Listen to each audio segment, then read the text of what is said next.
आज मी तुम्हाला कोकणी पद्धतीच्या आंबोळी करून दाखवणार आहे। त्याच्यासाठी इथे मी साहित्य घेतले ते तुम्हाला दाखवते। इथे मी तांदूळ घेतले, या वाटीच्या मापाने 3 वाट्या, आणि याच वाटीच्या मापाने 1 वाटी उडीद डाळ घेतली।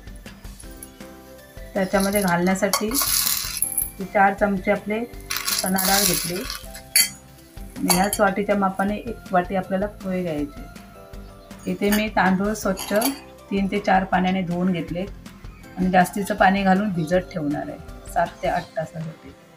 तसेच प्रकारे उडीद डाळ पण आपण 1-2 वेळा स्वच्छ पाण्याने धुवून घेतले आणि पाणी ओतून भिजत ठेवणार आहे।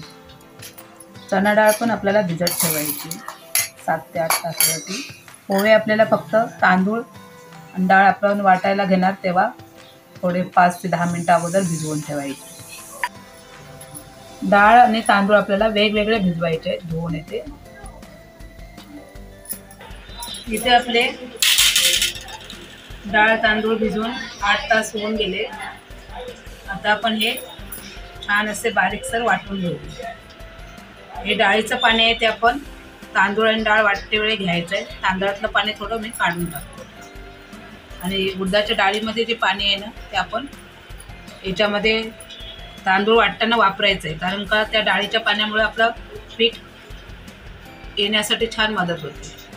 पीठ येणे म्हणजे आपलं पीठ जे आपण ठेवतो ना ते असं म्हणजे तयार होऊन फुलून येतं असं वरती। म्हणजे आपण जेव्हा वाटतो तेव्हा आपली लेवल ती पिठाची कमी असते, आणि सकाळी ते पीठ कसं एकदम वरती असं भरून येतं आपलं भांडं ठेवलेलं, त्याला पीठ येणे असं बोलतो।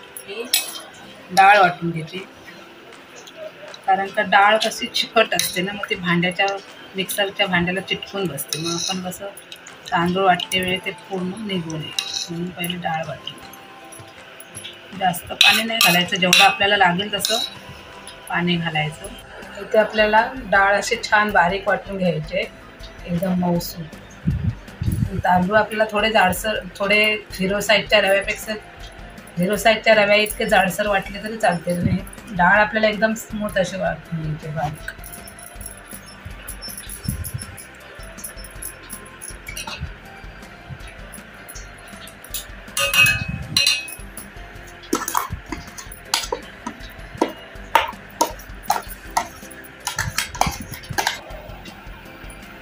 इथे आपले डाळ तांदूळ सर्व वाटून झाले। हे बघा, तांदूळ आपल्याला थोडे असे रवाळ असे वाटायचे, डाळ एकदम उडदाची आपल्याला बारीक करायची।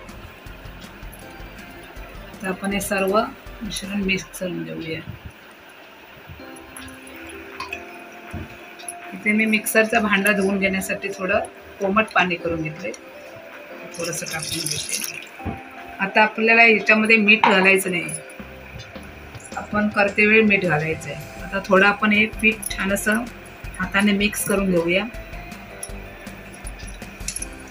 मीठ आपल्याला सकाळी टाकायचं। डाळ आणि तांदूळ हे मिश्रण सर्व आपण हाताने एकसारखं थोडं मिक्स करून घेऊया। आपलं मिश्रण थोडं घट्ट होतं म्हणून मी थोडं कोमट पाणी घालून याच्यामध्ये छान असं मिक्स करून घेतलंय। आता हे आपलं पीठ येण्यासाठी 12 तासासाठी आपल्याला ठेवायचं आहे उबदार जागेमध्ये, आणि आपल्याला हे मिश्रण ठेवण्यासाठी भांड्याचा मोठा वापर करायचा आहे, कारण का हे आपलं पीठ येतं ना त्यावेळेस हे पीठ भांड्याच्या बाहेर जाऊ शकतं। पीठ येणे म्हणजे आता हे बघा, आपले हे एवढे डब्याला लेवल आहे, मी इथे डबा घेतला आहे। आता हे आपलं ठेवते वेळी मिश्रण आपलं एवढा आपला लेवलला डबा आहे। आता हे पीठ आपलं डबल होणार आहे, त्याला पीठ येणे असं। इथे आपण आंबोळीचं पीठ फर्मेंट होण्यासाठी ठेवलंय, त्याला आता 12 तास होऊन गेले। मी आता तुम्हाला उघडून दाखवते आपलं पीठ कसं आलंय ते।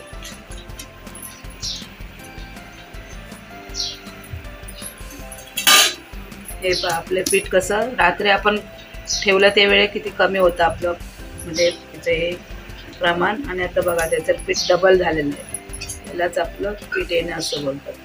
छान अशी आपली जाळी पिठावरती आलेली, अशी जाळी आली पाहिजे पिठाला, म्हणजे आपलं पीठ व्यवस्थित पोळ्यांसाठी परफेक्ट तयार झालेलं आहे। हे बघा,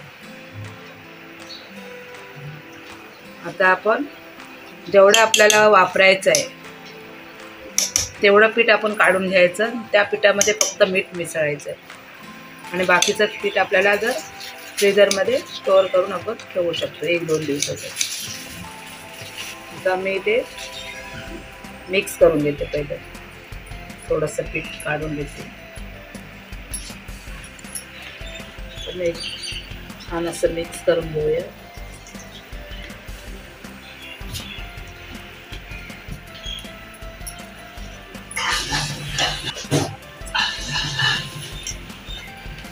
आता मी इथे थोडंसं आपल्याला जेवढं करायचं आहे तेवढं मी बेटर काढून घेते.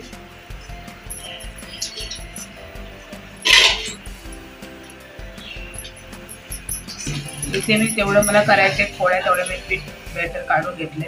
आता मी चवीनुसार मीठ टाकून घेते.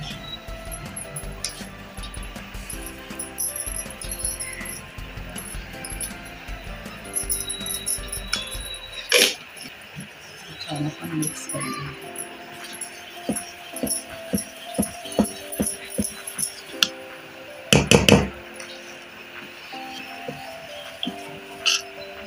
आपलं पीठ बरोबर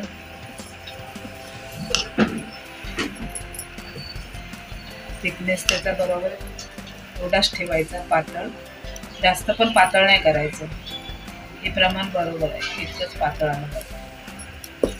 जास्त घट्ट पण नाही जास्त पातळ पण नाही ठेवायचं. इथे मी आता आंबोळ्या करण्यासाठी पॅन ठेवला आहे. तुमच्याकडे जर भिड्याचा तवा असेल ते पण वापरू शकता. इथे मी नॉनस्टिक पॅन ठेवलं आहे. आपलं गरम करून घेतलं आहे. आता आपण आंबोळ्या करण्यासाठी तेल लावून घेतो पॅनला.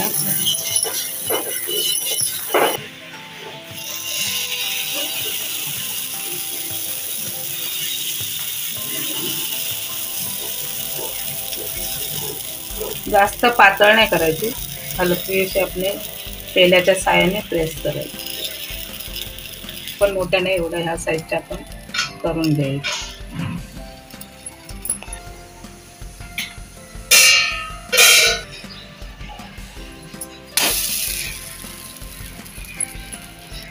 आपल्याला पाहिजे तर थोडं कडेने तेल सोडायचं म्हणजे आपले पोळी चिटकून नाही शकत. मीडियम गॅसवरती आपली पोळी छान अशी दोन्ही बाजूने शेकून घ्यायची.